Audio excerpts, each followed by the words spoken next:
அனைவருக்கும் வணக்கம் மக்களே. இந்த ஒரு வீடியோவில் நம்ம எதை பற்றி பார்க்க போகிறோம் அப்படின்னா, எல்லாரும் ஃபோட்டோலே தம்ப்நெயிலே டைட்டிலே பார்த்துட்டு தான் உள்ளே வந்திருப்பீங்க இல்லையா? ஆமாங்க, இந்த போஸ்ட் ஆஃபீஸ் வேலை வாய்ப்புக்கான ரிசல்ட் தேதி அறிவிச்சிருக்கிறாங்க. அது மட்டும் இல்லாமல் ரிசல்ட் தேதிக்கு முன்னதாகவே யார் யாரெல்லாம் செலக்ட் ஆகியிருக்காங்களோ அவங்களுக்கு எல்லாருக்குமே எஸ்எம்எஸ் வழியாகவும் மெயில் வழியாகவும் ஒரு இன்டிமேஷன் மெசேஜ் நாங்கள் முதல்ல கொடுத்துடுவோம். இது செலக்ட் ஆன நபர்களுக்கு மட்டும் கிடைக்கும் அப்படின்னு சொல்லியிருக்கிறாங்க. அது எந்தெந்த நபர்களுக்கு கிடைக்க போகிறது, என்ன கட் ஆஃப் மார்க்ல இருக்கிறவங்களுக்கு இந்த எஸ்எம்எஸ் மெயில் அனுப்ப போறாங்க, ஸோ அதற்கான முழுமையான அப்டேட் என்ன ஏதுன்றத தெளிவாகவும் துல்லியமாகவும் நம்ம பார்த்து தெரிஞ்சுக்க போறோம். சரிங்களா? ஸோ அதை தொடர்ந்து பார்த்தீங்கன்னாக்க இந்த போஸ்ட் ஆஃபீஸ் வேலையை பொறுத்த வரைக்கும் பிப்ரவரி 10ஆம் தேதியிலிருந்து அப்ளை பண்றதுக்கு கொடுத்துருந்தாங்க. ஸோ இது மார்ச் 3ஆம் தேதி வரைக்கும் அப்ளை பண்றதுக்கு டைம் கொடுத்துருந்தாங்க. ஆல்மோஸ்ட் எல்லாருமே நம்ம அப்ளை பண்ணி முடிச்சிட்டோம். இப்போ அதற்காக ரிசல்ட்டுக்காக தான் எல்லாருமே நம்ம வெயிட் பண்ணிட்டு இருக்கோம் இல்லையா? ஸோ இந்த ரிசல்ட்டை பொறுத்த வரைக்கும் செலெக்ஷன் ப்ராசஸ், சரிங்களா? இந்த செலெக்ஷன் ப்ராசஸ் எதன் அடிப்படையில் நடத்தியிருக்கிறாங்க, ஸோ வெறும் இந்த போஸ்ட் ஆஃபீஸ் வேலைக்கு ஏன் இவ்வளோ டிமாண்டு, இவ்வளோ காம்படிஷன் அப்படின்னு கேட்டிங்கன்னா, வெறும் 10வது மார்க்கை வச்சு மட்டுமே இந்த அரசு வேலை வழங்குறதுனால தான் இவ்வளோ பேர் இந்த போஸ்ட் ஆஃபீஸ் வேலைக்கு காம்படிஷன் அதிகமாக இருக்குது. அது மட்டும் இல்லாமல் நிறைய பேர் அப்ளை பண்ணுறதுக்கு காரணம் அதுதான் கூட. ஏன்னா அது மட்டும் இல்லாமல் இன்னொரு ப்ளஸ் பாயிண்ட் என்னன்னா, ஒரு வருஷத்துக்கு எல்லா அரசு வேலையுமே, எல்லா துறை அரசு வேலையுமே ஒரு தடவை மட்டும் தான் ரெக்ரூட்மெண்ட் பண்ணுவாங்க. ஸோ ஆனால் இந்த போஸ்ட் ஆஃபீஸ் ஜிடிஎஸ் வேலையை பொறுத்த வரைக்கும் ஒரு வருஷத்துக்கு 2 தடவை நோட்டிஃபிகேஷன் ரெக்ரூட்மெண்ட் கொடுப்பாங்க. அதன் அடிப்படையில் இப்போ அதாவது 2025ல் முதல்ல அரசு வேலையாக வந்தது இந்த போஸ்ட் ஆஃபீஸ் வேலை தான். ஸோ அதுவுமே பிப்ரவரி மாதமே கொடுத்துட்டாங்க. இப்போ மார்ச் மாதத்துல இதற்கான அப்பாயின்மெண்ட் ஆர்டர் வழங்குவதற்கான நேரமும் கிடைச்சாச்சு. சரிங்களா? ஸோ இதை பற்றின முழுமையான தகவலை நம்ம தெளிவாக பார்த்து தெரிஞ்சுக்கலாம். மெயினாக நம்ம பார்க்க போகிறது இதற்கான அப்பாயின்மெண்ட் ஆர்டர் நம்ம எப்படி டவுன்லோட் பண்ணுறது, ஸோ அதற்கான முழுமையான அப்டேட் தான் நம்ம பார்க்க போகிறோம். அது மட்டும் இல்லாமல் எஸ்எம்எஸ் அண்ட் மெயில் எந்தெந்த மாவட்டங்களுக்கு முதல்ல வெளியிட போகிறாங்க அதற்கான அப்டேட் நம்ம பார்த்து தெரிஞ்சுக்க போகிறோம்.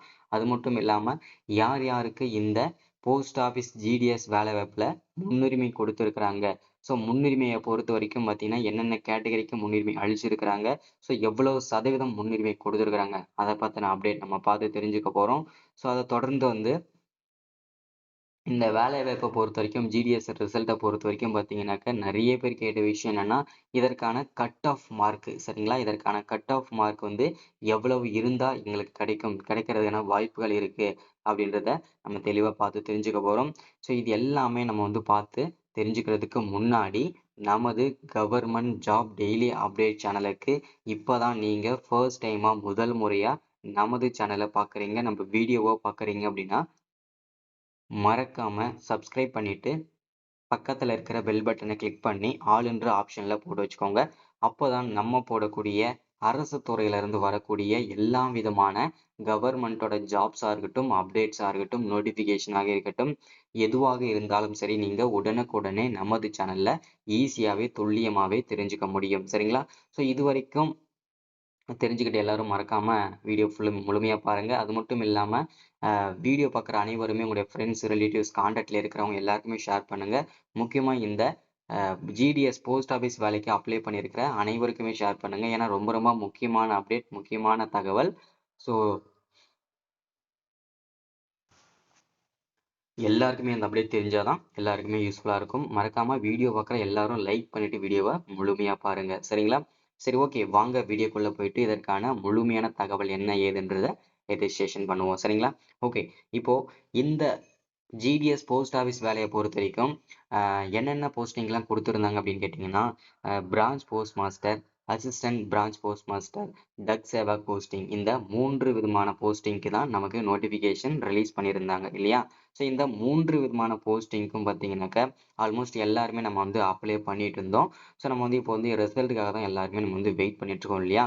ஸோ இப்போ என்ன மார்க் இருந்தால், என்ன கட் ஆஃப் இருந்தால் இந்த மார்க், இந்த வேலை வாய்ப்பு கிடைக்கிறதுக்கு வாய்ப்புகள் இருக்குன்றதை நான் தெளிவாக எக்ஸ்பிளைன் பண்ணிடுறேன். ஃபர்ஸ்ட் நிறைய பேர் கேட்குற சந்தேகம் என்னன்னா, நான் 350 தான் எடுத்திருக்கிறேன், ஸோ ஜஸ்ட் பாஸ் மட்டும் பண்ணியிருக்கிறேன். ஸோ நான் வந்து 400 மார்க் தான் எடுத்திருக்கேன், 390 மார்க் தான் எடுத்திருக்கிறேன். ஸோ 450க்கு கீழே எடுத்துருக்கோம்ல, எங்களுக்கெல்லாம் கிடைக்காதா, வாய்ப்புகள் கிடையாதா? ஸோ அப்படின்ற மாதிரி நிறைய பேர் ஃபீல் பண்ணிகிட்டே இருப்பீங்க. ஆனால் நம்ம இந்த போஸ்ட் ஆஃபீஸ் வேலை வரும்போது, நோட்டிஃபிகேஷன் வரும்போது ஒரு அப்டேட் பண்ணியிருப்போம், ஒரு வீடியோ நோட்டிஃபிகேஷன் போட்டிருப்போம்.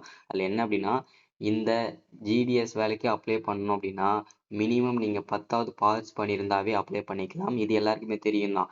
ஆனால் எந்தெந்த இடத்துல எந்தெந்த மாவட்டத்தில் கம்மியான மார்க்கை வச்சு வேலையை வாங்க முடியும் அப்படின்றதுக்கான அப்டேட்டுமே நம்ம அந்த வீடியோவில் கொடுத்துருந்தோம். ஸோ இருந்தாலும் நான் திரும்ப எக்ஸ்பிளைன் பண்ணுறேன்.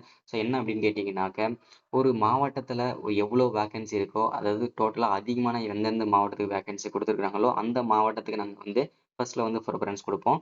ஸோ அதை வந்து பார்த்தீங்கன்னா 2 மாவட்டத்தை சூஸ் பண்ணிக்கிட்டு எந்த மாவட்டங்கள் அதிகமான வேக்கன்சி இருக்குதோ அந்த மாவட்டத்தை 2 மாவட்டம் சூஸ் பண்ணிக்கிட்டு அதில் எந்த மாவட்டம் அதிகப்படியான வில்லேஜ் ஏரியாஸ் இருக்குதோ, ஸோ அவுட்டர் ஏரியா இருக்குதோ அந்த மாவட்டத்தை சூஸ் பண்ணி அதில் கம்மியான மார்க், ஓகேங்களா, கம்மியான மார்க் யாரெல்லாம் எடுத்திருக்காங்களோ அவங்களுக்கு ஒரு பெஸ்ட்டான பிளேஸை நாங்கள் வந்து சூஸ் பண்ணி கொடுத்துருந்தோம்.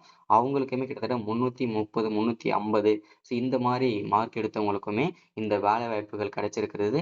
ஸோ ரொம்ப ரொம்ப மகிழ்ச்சியை தெரிவிக்குது. ஏன்னா நம்ம சொன்ன ஸ்ட்ராட்டஜி முழுக்க, ஏன்னா நம்ம வந்து அப்படிதான் சொல்லியிருப்போம். ஸோ ரொம்ப யூஸ்ஃபுல்லாக இருந்தது அப்படின்ற மாதிரி சொல்லியிருந்தாங்க. சரிங்களா? ஸோ இந்த ஜிடிஎஸ் வேலையை பொறுத்த வரைக்கும் பார்த்தீங்கன்னாக்க, வெறும் 330 350 வேலைக்கெல்லாம் மார்க்குக்கெல்லாம் கிடைக்குது அப்படின்னா அது முழுக்க முழுக்க ஸ்ட்ராட்டஜி தான். என்ன அப்படின்னா, ஸோ கொஞ்சம் அவுட்டர் ஏரியாவை பார்த்து நம்ம அப்ளை பண்ணும்போது யாருக்குமே அதுக்கான சந்தேகம் வராது. சந்தேகம் மீன்ஸ் யாருமே அந்த மாதிரி இடத்தெல்லாம் நம்ம வந்து சூஸ் பண்ண மாட்டாங்க அப்ளை பண்ணுறதுக்கு.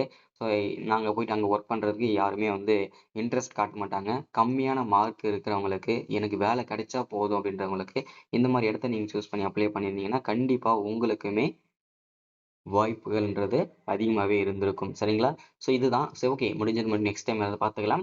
இப்போதைக்கு இதுதான் நிலவரம். இப்போதைக்கு என்ன கட் ஆஃப் இருக்கணும் அப்படின்னு கேட்டிங்கன்னா, மினிமம் 90 மார்க் பர்சன்டேஜ் இருக்கணும். ஸோ அதை தொடர்ந்து 95 97 இந்த கட் ஆஃப்ல இருந்தீங்க அப்படின்னா கண்டிப்பாக உங்களுக்கு அதிகப்படியான வாய்ப்புகள் இருக்கு செலக்ட் ஆகிறதுக்கு. சரிங்களா? ஸோ இப்போ வந்து இதற்கான செலக்ட் ஆன லிஸ்ட் வந்து இறுதி, அதாவது மெரிட் லிஸ்ட் 1 எப்போ வெளியாக போகுது அப்படின்றதுக்கான அப்டேட் நம்ம வந்து எல்லாருமே கேட்டுட்டே இருக்கீங்க. ஸோ ஃபர்ஸ்ட் வந்து பார்த்தீங்கன்னாக்க, இந்த மெரிட் லிஸ்ட் 1 வந்து பார்த்தீங்கன்னா இந்த மார்ச் மாதத்திலேயே கண்டிப்பா வெளியிடப்படும். அதற்கு முன்னதாகவே இதுவரைக்கும் செலக்ட் ஆயிருக்காங்க இல்லையா, மெரிட் லிஸ்ட் 1ல செலக்ட் ஆயிருக்காங்க இல்லையா, அவங்களுக்கு எல்லாருக்குமே எஸ்எம்எஸ் வழியாகவும் மெயில் வழியாகவும் நாங்கள் வந்து வெளியிடப்படும். ஸோ அது வந்து தெரிஞ்சுக்கோங்கன்ற மாதிரி மென்ஷன் பண்ணியிருக்கிறாங்க. முடிஞ்ச அளவுக்கு எல்லாருமே எஸ்எம்எஸ் மெயிலையும் செக் பண்ணிட்டே இருங்க. அது மட்டும் இல்லாமல் இறுதி ஃபைனல் செலெக்ஷன் லிஸ்ட், அதாவது மெரிட் லிஸ்ட் 1 வந்து இந்த மார்ச் 30ஆம் தேதிக்குள்ள கண்டிப்பா வெளியிடப்படும் அப்படின்றத தெளிவா மென்ஷன் பண்ணியிருக்காங்க. கன்ஃபார்மா டேட் என்ன அப்படின்னு சொல்லியிருக்காங்க அப்படின்னா, மார்ச் 17 20 இந்த தேதிக்குள்ள கண்டிப்பாக வெளியிடப்படும் அப்படின்றத மென்ஷன் பண்ணியிருக்கிறாங்க. சரிங்களா? ஸோ இதை தொடர்ந்து வந்து பார்த்தீங்கன்னா யார் யாருக்கு இந்த ஜிடிஎஸ் போஸ்ட் ஆஃபீஸ் வேலைவாய்ப்புல முன்னுரிமை கொடுத்துருக்குறாங்க, முன்னுரிமை வழங்கியிருக்காங்க அப்படின்னு கேட்டிங்கன்னா, ஒரு குடும்பத்துல முதல் பட்டதாரியாக இருக்கிறவங்களுக்கு முதல் முன்னுரிமையாக கொடுத்துருக்குறாங்க. ஸோ அடுத்ததா வந்து பார்த்தீங்கன்னாக்க கொரோனாவில் பாதிக்கப்பட்டவர்களுக்கு முன்னுரிமை அளிச்சிருக்கிறாங்க. ஸோ அடுத்ததா வந்து பார்த்தீங்கன்னாக்க 10வதுலயும் சரி 12வதுலயும் சரி தமிழ் வழியில படிச்சவங்களுக்கு முன்னுரிமை அளிச்சிருக்கிறாங்க. அடுத்ததா வந்து இந்த ஹேண்டிகேப்ஸ், ஆதரவற்ற விதவை இவங்களுக்கெல்லாம் கொடுத்துருக்குறாங்க முன்னுரிமை. அடுத்ததா வந்து இந்த அஹ், முன்னாள் இராணுவத்தினர் இவங்களுக்கெல்லாம் பார்த்தீங்கன்னா அடுத்தடுத்து முன்னுரிமை வந்து வழங்கியிருக்காங்க. சரிங்களா? ஸோ முன்னுரிமைன்றது இவங்களுக்கெல்லாம் கொடுத்துருக்குறாங்க. ஸோ இதுதான் இன்னைக்கான அப்டேட் நம்ம கொடுத்துருக்கிறது. ஸோ எல்லாருக்குமே ரொம்ப ரொம்ப பயனுள்ளதாக இருந்திருக்கும். மறக்காம சப்ஸ்கிரைப் பண்ணுங்க, லைக் பண்ணுங்க, ஷேர் பண்ணுங்க. அடுத்து ஒரு முக்கியமான வீடியோவில் அப்டேட்ல சந்திக்கிறேன். தேங்க்யூ.